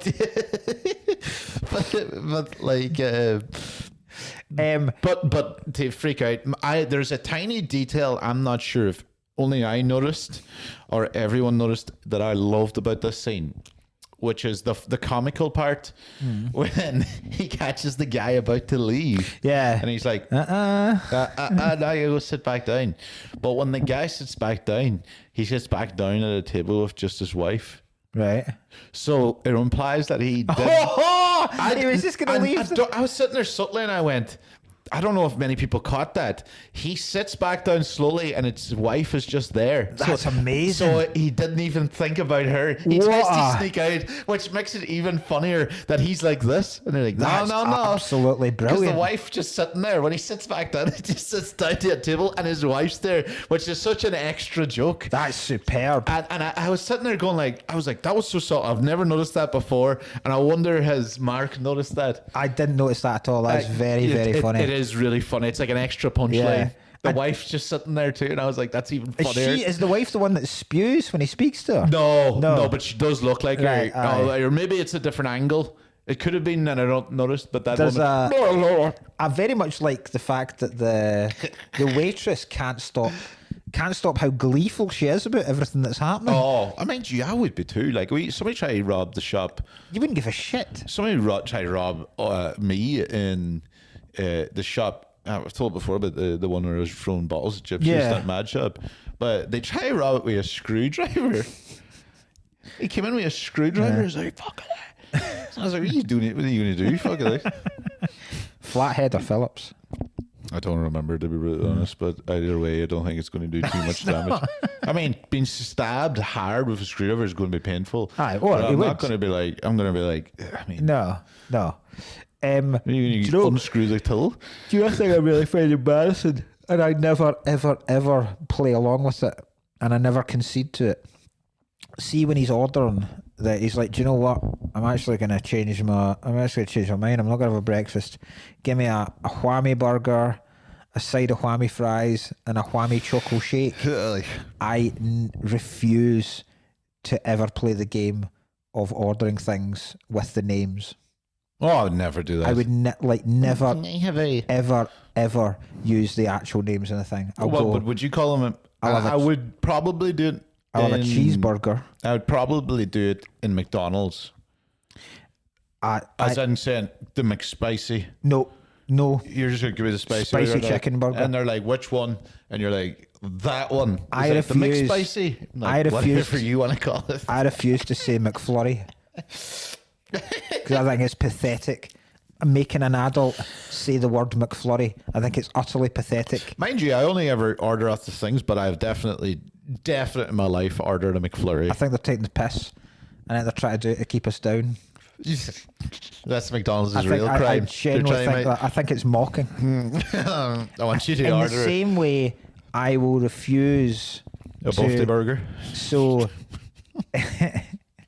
there's like when we go to the gym, we go to the cafe bit does smoothies, right? And like one of them's like this strawberry, blueberry, raspberry, and banana smoothie thing, and I think it's called something like Berry Nice Indeed. Okay, right? Yeah. And I absolutely refuse. I mean that is to say it. Yeah, okay. And the kids think it's hilarious, but the fact that just go and say it, just go and say it. The same way, in the odd occasion I would ever order a cocktail, I am pointing at it, and because I can't go. Can you give me the one? I mean, honestly, fucking got a woo. Imagine a grown adult ordering a woo woo. Pathetic. Why are people playing this game? I would definitely just order the woo woo, Mark. No, because I can't then go. Could I have the 2 shots of vodka, 2 shots of curacao, orange juice, and mint liqueur, please? You can't go that, so I'll just go that one. Yeah. Or if it's got a number beside it, the number 6. The number 23, please. That's fine. That's unbelievable. You're ordering by numbers and things. You're like, just say it. I refuse. God, I'd love to be. I refuse to concede with this. You're just going to say, sorry, sir, we're going to need you to say the name of the cocktail. Because they know what they're doing. They know what they're doing. You tell me they couldn't give them any other names. They couldn't have given it any other name than a woo-woo. They could have quite easily called it something like that. Is this the type of thing like you can only... Like, can I have a purple bastard, please? You see, this is the thing. Does that mean, are you one of the people like all your shower gels called like grunge, punk grunge bastard? No. Man juice? No, it's not called man juice. I don't wash myself with man juice. You do. You absolutely do. No, I just buy normal... But you're fine with Dove? Normal Lidl's own. No, because Dove's the name of the company. Okay, that's like saying, are you happy with Cadbury? Yes, I am, because that's the name of the company. But Dove are the name of the company. It's not Dove because the fucking bar of soap's shaped like a bird. It's not in flight. The thing doesn't have wings. The company's called Dove. But you'd be fine saying, I'll have... Oh, you would never order... Like, I would never order shower gel that was called, like, Fresh Me Up or something like that. Was it not? No. Why? Because I'm not playing. You're not you think it's like your herbal essence or like that? They're coming for me. Again, herbal essence, right? Name of the company. Right, yeah. That's absolutely fine. Right? But I'm not gonna order. If something was called, like if there was a bath bomb or a bubble bath called like soapy tit wank, I might order that. Yeah. That's funny. But I wouldn't order. I wouldn't the soapy jester. Could I get some like? No, I've just realised now that's not even me ordering it because you don't have to ask for them. They're not behind a counter. Yeah, but I wouldn't buy them. Just in principle. We've got the good soap down the back. wouldn't buy it in principle. Bring you through the. I think it's pathetic. It's very funny. I'm not ordering a woo woo. Yeah, it's like the other thing I have. I refuse to use the wheels on my suitcase. Oh yes. That one's terrible. Because I think it makes me. You're going to have a very tiring week. I think it emasculates me by using the wheels. I think if you're a grown man and you're wheeling about your suitcase like a fucking apprentice contestant, get a grip of yourself. I only Carry it like a proper human. I'm not going to carry it. Why? Because it's got wheels. Not that heavy. Unless you're trying to say wheels are gay. Unless you're transporting a rock collection, right? If you're a geologist and you're transporting a suitcase full of rocks, then I'll be. If you're a labourer and the only way you can transport your breeze blocks is via suitcase to your work, I'll concede that yes, maybe the suitcase is too heavy for you to carry. If you are taking stuff for a weekend away, there is nothing in that suitcase that is too heavy for you to carry. Okay. Stop putting the wheels on. Okay. Stop giving people the option. That's so stupid. Why would you not give the option? Because it's laziness. That's not laziness. It's not laziness. It's laziness. Just convenient. There's a difference. It's laziness, and you look like a child. You're like, I'm not going to convenience stores. I'm going to take the long, hard walk. There's a shop on the top of the hill. Just fuck me. I love the kid, by the way, putting his hand up in that shit. Yeah, brilliant. Comic acting, perfectly timed. Brilliant. Also, good metaphor for he's the only kid that sees behind the lies. Yeah. Because Michael Douglas has been awoken by all this, and he's realised the consumerist shit that they have to deal with every day, and the fact that they're constantly being lied to, and the kid hasn't been dragged down by the system yet. So he's the only one that is able to, is innocent enough and naive enough to. Yeah. And then the Nazi store, obviously. Top tier fun. Yeah, great. I will go. That guy nailed that part. Yeah. Like he nailed that perfect. That's a real hard character to do, Chris, right? Because there's a middle ground, right? Because you don't want to make it up like a parody or make him too stupid, because it's kind of like lightening what he is. It's unbelievable, yeah. Yeah, it's lightening what he is, but also you also want to show how crazy this fucker is. So I think he nailed it perfect. Did you see the Santa Nazi? The Nazi Santa Claus? I know. Only comes up chimneys? No.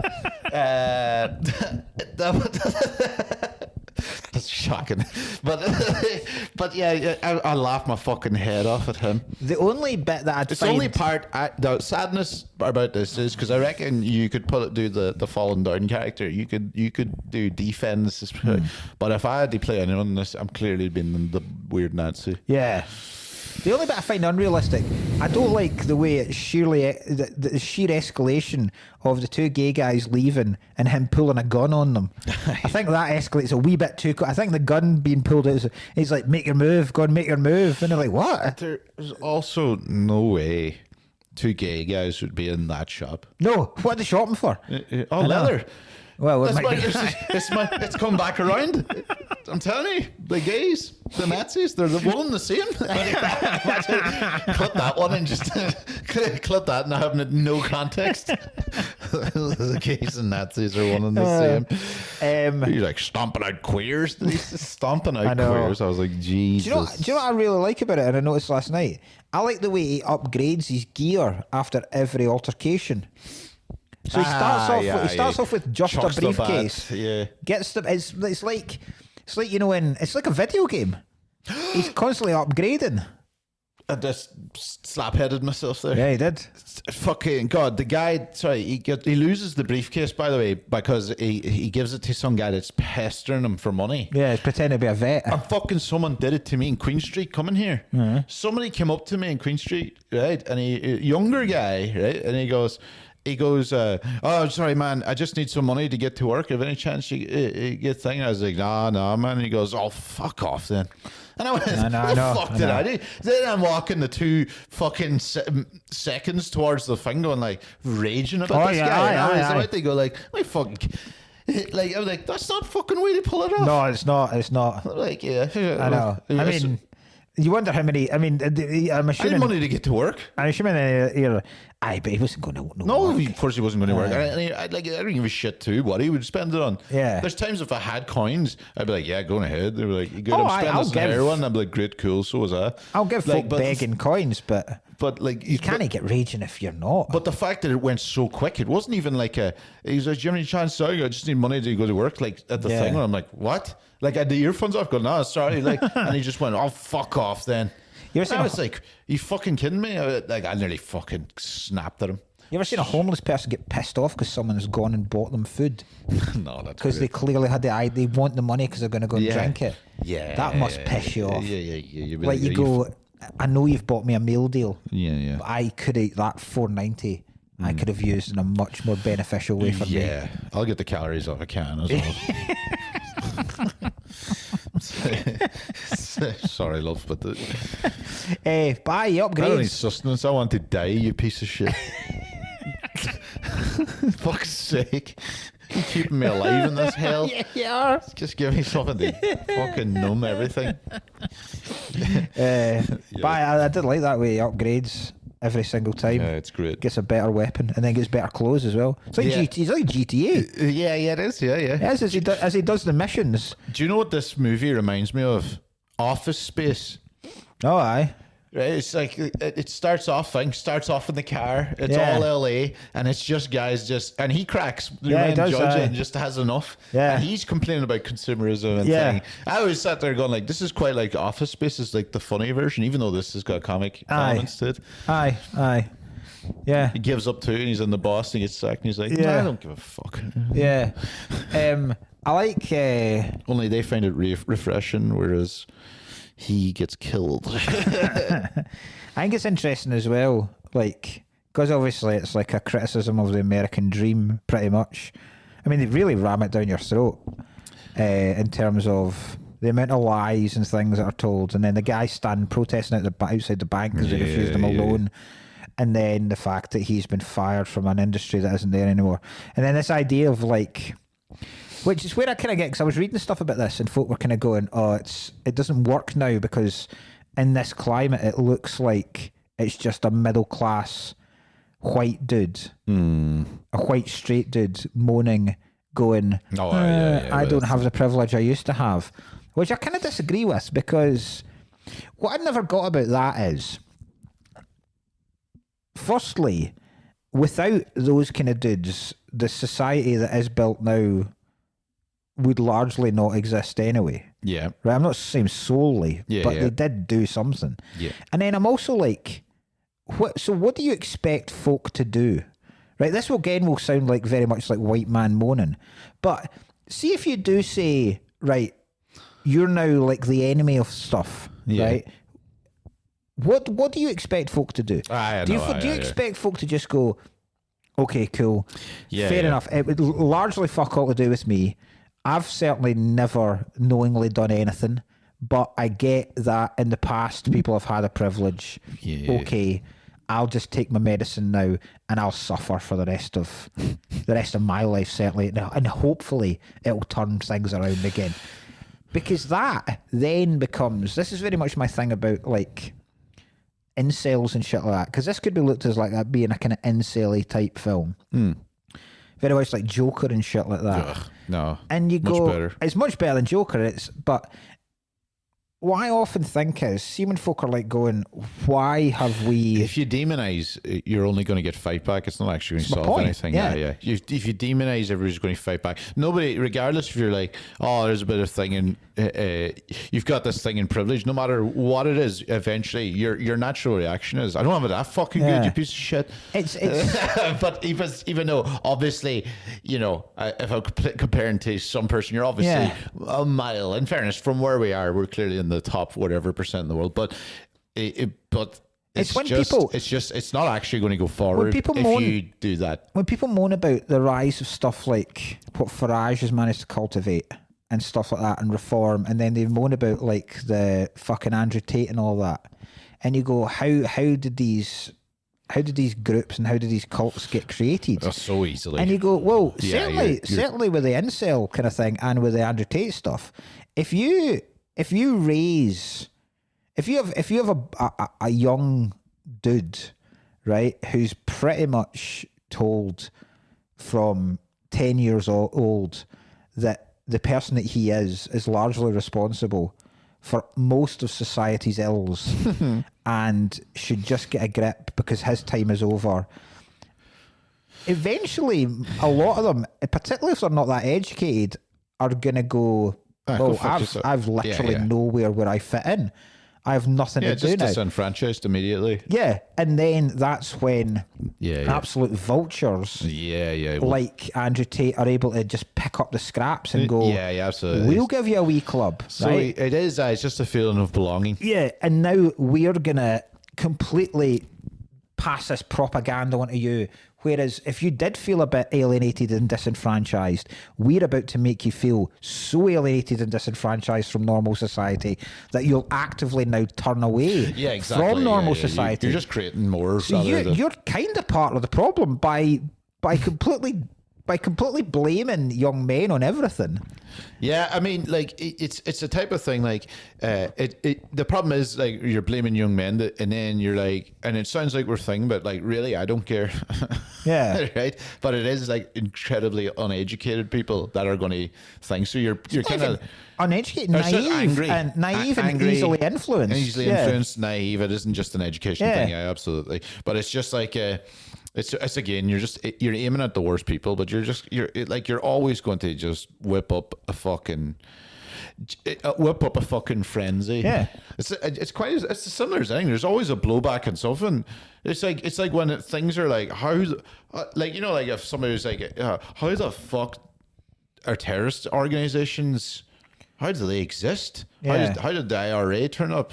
How did Hamas turn up? Yeah. And you're like, well, if you get colonized and you've no one else, it's going to happen. Yeah. Like, to pretend it's never going to happen. Yeah, exactly. Yeah, it's yeah. Just, you're the fucking naive one. That's insane. Yeah, you need to deal just with a blowback. There's always going to be a fight. You need to deal with the cause of a scenario as opposed to the actual actions of the... exactly. Yeah, and it's very much a class thing as well. It is, definitely. Yeah. And it's the way, it's again with that kind of thing, like, and this shows it as well in terms of he, in particular, Douglas's character, is largely blaming a lot of his woes and ills on the people that haven't really caused it. Yeah, exactly. Yeah. And everyone in this film is all doing that. Yes. Like, it's nothing to do, you know what I mean? There is this idea of, like, there is this, it's a wealth gap thing. Yeah, of course. It's the people at the top that control everything.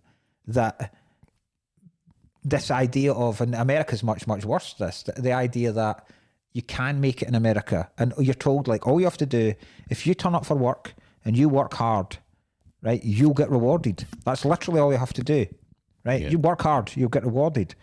And it's not true, because of course not. At some point you will no longer be useful to them. Yeah, exactly. And then you're spat out with nothing else to do. It's exactly the same way people that come back from war. Yeah, yeah. You're a tool for the government until you're no longer needed. Yeah. And you will be provided no care or no support whatsoever once you come back, because you're no longer useful. And they're like, you've served your purpose. And why are these people shooting up schools? Yeah. Well, anyway. And it's interesting the fact that the one guy that's portrayed as the hero in this, which is Duval, is the one guy that just accepts everything. He is, and he's got like and he's got a load to actually be angry about. Yeah. Not that the other guy doesn't, but like his is like genuinely fucking trauma thing, and the kid's dead and the wife's lost her mind, and you know, I don't know how he put up with that. But yes, he is the guy. He is the guy that's like, he didn't snap and kill her. Well, see, I enjoyed the fact that he did snap, even though she's clearly mentally ill. The thing is, she's broken, she's mental, she needs care. It was only really this time that because I've always thought she's a weird character. But now you watch it this time, I was like, oh, poor woman. She's just cracked, she's gone. But there's a bit weird when he's talking to the other female cop. Yeah. And he's kind of going that... He makes it sound out like she was some kind of beauty queen, or she was like some kind of pin-up or something in her day, and then has lost her looks, and her kind of ego's so fragmented by it that she can't accept the fact that she's getting older. And that seems to have what made her lose her mind. I didn't really got to. Was he trying to pump that girl? I didn't. I had no idea what was going on there. The fact that he goes, I love her, and she looks like, and I was like, what? Are you interested? This is weird. What? Yeah, you don't know whether it's a father-daughter relationship they have, or or is this just some sort of weird office? I don't think it's I don't think it is either. It just nearly did. A couple of things happened. I was like, do you think? Am I reading this wrong? Do you think? Because I think the reason because obviously he alludes to the fact they're trying to do a work wife thing. Because it makes out that Duval's just like this fucking sap. Because they take the piss out of him a lot at work, and he's like the punching bag at work. And then the chief is properly derogatory to him. And then he kind of gets his balls back at the end. That's the kind of, and that's almost like when he starts to go against the norm and starts to complain back, that's when he actually gets his life back. But they kind of allude to the fact that, because initially it looks like he's taking a desk job because he doesn't want to be on the streets because he's afraid. And then it kind of comes out that there was one night where I think she's already lost her mind, but she assumed because he was back late he'd been killed at work, and then she was convinced he was a ghost, so he ended up having to calm her down in the house. Yeah, that was so funny. So then you I was howling during that. I was just all around the house. I was giggling. Yeah, It's like, so you start to realise he's given up the job because he feels incredibly guilty. But then the storyline comes in with the fact that they've lost a daughter. Yeah. And then he reveals the fact that she never wanted kids and only had them because he was desperate for them. And I think that's what then made her lose her youthfulness. Yeah. And that's why she's raging. So he feels guilty for that. And then you go, did she kill the kid? I don't think so, but yeah, I get what you're... Because there's no reason for... The reason why I think she maybe did, is there's no reason for him to say about the thing where it was infant death syndrome, which never made any sense because she was 2. Oh, yeah. And then you go, wait a minute here. Did she fucking smother the kid in their sleep? You're trying to say that it was actually mental beforehand? I don't know. Could be. Yeah. It does. Yeah, it is vague enough. But this film's just about people losing their fucking minds. Yeah, it is. Yeah. People reaching breaking point and then snapping. Yeah. Some are like thinging, some are trauma, and some are other. Superb stuff. Big film. Loved it. Great. Top tier film. Very hard. The last thing I'll say is very hard. Very hard to watch the golf course scene now that I play golf. Because if you'd asked me 10 years ago, I'd have been completely on Douglas's side. Whereas now I'm going, it would annoy me if I was playing well. That's another one. He killed that guy. I don't know if he does kill that guy. Fucking does. I don't think you're charged with that. Yeah, absolutely. Are charged with brandishing a shotgun. You're charged an old guy. You're charged with that. It's manslaughter. I don't think it is. It's manslaughter. You're charged with destruction of property because he shoots the guy's golf cart. But it wouldn't even be. I don't think it would even be his golf cart. It would be the club's golf cart. Yeah, you're not coming out of that with just damage to property. There is no chance. Because the reason it's not is because he doesn't know anything about this guy's got a heart condition or the fact that his heart pills are in the golf cart. Mm-hmm. You put someone under that stressful thing and they die of a heart attack, you're going to be... And it's stressful enough to be brandishing a shotgun. It wouldn't even be a hard thing if someone had a heart attack because you fucking point a shotgun. I don't know the laws. And opened the shotgun and let fire of a shotgun in front of them and died. If you were a lawyer of any caliber, you'd be going for, if his heart's that weak, why is he out in the golf course in this heat in the first place? Because that's a hilly golf course. That is a hill. You can't that hill that he walks up to get to those old that's men. Why he's got a cart. That's a hilly walk. He's got the cart. I think you could quite easily convince a jury that if he was weak of heart enough, that was an accident waiting to happen. He was collapsing in the ninth hole. I don't know. That was happening anyway. I mean, he would have got to be able to his pills, but then how long does that last? Yeah, I was never cheering him on in this. It's funny that you had that. I wanted him to get away. I did kind of. I was enjoying all his points. I was like, yes, it's like a satisfaction thing. Aye. But also, I was like, no, he's mental. I thought it would be a great ending if they did a shook hands. Both put their guns away. Do you know what I'm going to do? Shook hands. Rods of Al cracks. Generally, that's the best ending to this. They both shake. So I enjoyed the part of I'm the bad guy. How did that happen? Yeah, he says, "Do you want to draw?" Right, and he's like, "Don't do this. Don't do this. Don't do this." If Duval, rather than him going for the gun and Duval shooting him and killing him, if Duval had gone, right, do you know what? I'm going to put my weapon away. I'm going to lower my weapon. You lower yours. Then they find out it was a water pistol. I'm going to have a wee laugh about that. They then approach each other. Duval shakes his hand, and the last line is, "I get it." I get it. Do you know what I would do? If the water pistol, and they go, he scores him with a water pistol, and it's pure acid. And Duval's face is burning off. Or it's just piss. Duval just opens fire. Shoot him on principle. Yeah, yeah. Right. Well, that's that episode. We're going to have to go and do Wild Mountain Time. Yeah. Bash in there. Yeah. That was great, though. Yeah, that was good. So Chuck Norris. next week, Invasion USA. No, well, yeah, well, that might be the Monday after because we'll be away. We'll but you'll see. get it. We'll see when we get it done. But don't worry, you'll be recompensed. You will not miss any episodes. You might just get a load of them at the once. Yeah. But yeah, we'll be away in Austria and stuff like that. So I don't know what even the internet's going to be like. If you are a non-Patreon and you are going to the Altitude Festival, then we will see you over there. We'll see you before the podcast anyway, because that festival, you see the same people every single second of every single day. Exactly. So, but if you are over there, then 1 p.m. I think so, yeah. 1 p.m. at the top of the Penkin Barn. Pils Bar, isn't it? Pils Bar, yeah. Adios. Right. Bye-bye. Bye-bye.